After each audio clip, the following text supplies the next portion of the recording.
En más de una oportunidad hemos hablado de la utilización de Internet y de redes sociales, algo que se disparó de manera exponencial con la llegada de la pandemia, porque era el único medio que teníamos para comunicarnos, era el único medio para estar cerca. Pero siempre está aquel que hace una utilización no adecuada. Y allí comenzamos a conocer el ciberdelito. Pero, ¿qué tipos de ciberdelito hay? ¿Qué es un ciberdelito y cómo se puede llegar a prevenir? Le vamos a agradecer a nuestra invitada, a Soledad Martínez. Con ella vamos a hablar de este tema. ¿Cómo estás, Soledad? Hola, buen día. Es así, ¿no? Internet, redes sociales estaban en nuestras vidas, formaban parte de nuestro día a día, pero desde la llegada de la pandemia a la actualidad tuvieron un crecimiento exponencial. Así es. Y esto generó que aquellos vivos, entre comillas, utilicen también esto para estafas y distintos tipos de situaciones conocidas como ciberdelitos. Sí, tengamos en cuenta que yo creo que el proceso que se iba a dar naturalmente de la digitalización de la mayoría de nuestras rutinas, de nuestra cotidianeidad, se dio de repente en marzo del 2020, tuvimos que digitalizar absolutamente todas nuestras tareas diarias. Y con respecto al ciberdelito, fue acompañado. Tengamos en cuenta que los delitos son los que siempre se cometieron. Pasa ahora que los canales o los medios por los cuales se cometen los delitos pasaron a ser digitales, por eso lo de ciberdelito. Y en referencia a cuáles son los que más han crecido, sin dudas las estafas, las ciberestafas, y también los relacionados a los niños, niñas y adolescentes. Lo que se conoce como grooming. Grooming, exactamente. ¿Y cómo se trabaja, cómo se aborda, cómo se llega a un final feliz, por así decirlo, en alguno de los ciberdelitos? Bueno, con respecto a las estafas, lo primero siempre es hacer la denuncia.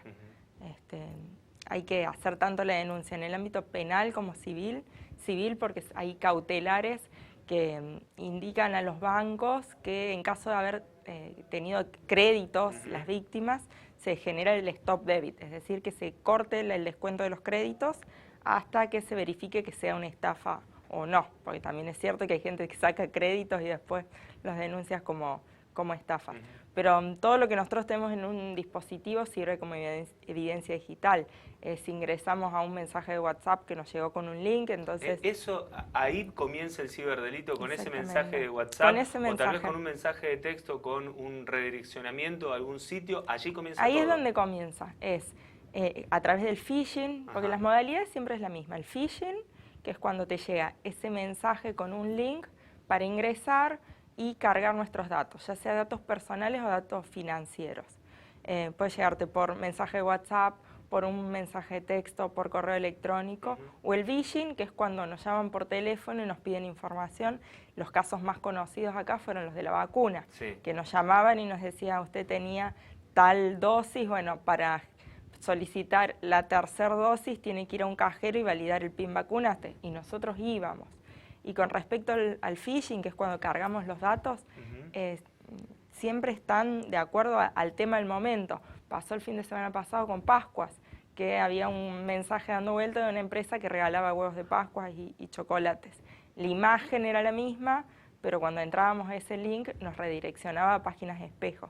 Por eso es importante estar atentos a dónde cargo la información. Pasa lo mismo con los bancos o alguna plataforma de compra.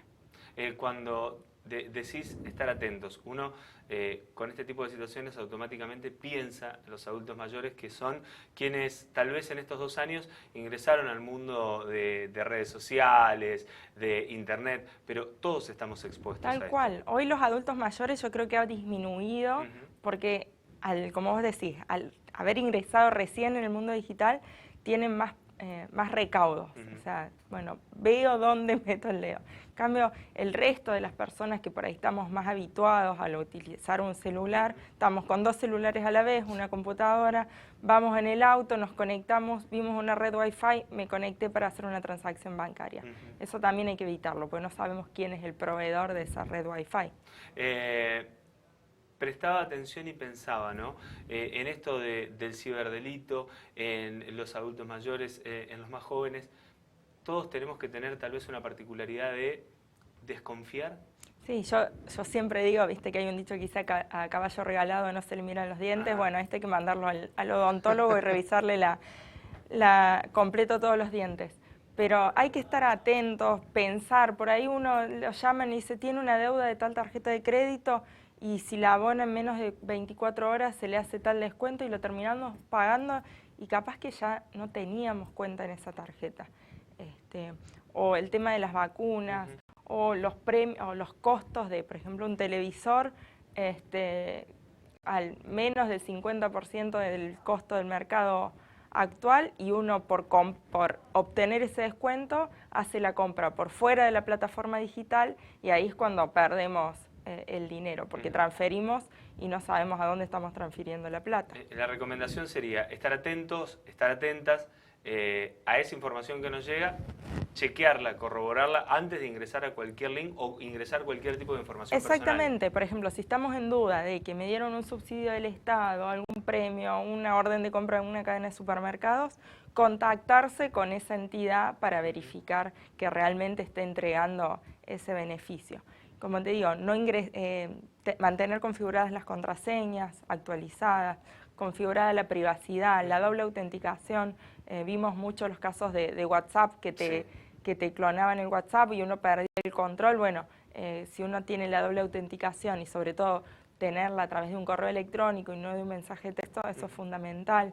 La privacidad de las redes sociales para que no saquen información sensible, que después con eso se hace un proceso de ingeniería social que es obtener los datos de lo que yo tengo público y después con esa información van a generar una relación de confianza conmigo. Yo siempre invito a que se googleen para que vean qué información nuestra está dando vuelta. Y en caso de caer en uno de estos ciberdelitos y de ser víctima, ¿dónde se puede acercar la persona para decir, ayúdenme? Bueno, primero cambiar contraseñas, hacer las denuncias en las entidades bancarias para quedarse tranquilos de que no van a seguir utilizando la tarjeta de crédito o la cuenta, y las denuncias en cualquier comisaría, en los centros territoriales de denuncia y a través de la página del MPA hay una posibilidad de hacer denuncias de manera digital. Bien, Soledad, muchísimas gracias. No, gracias a ustedes.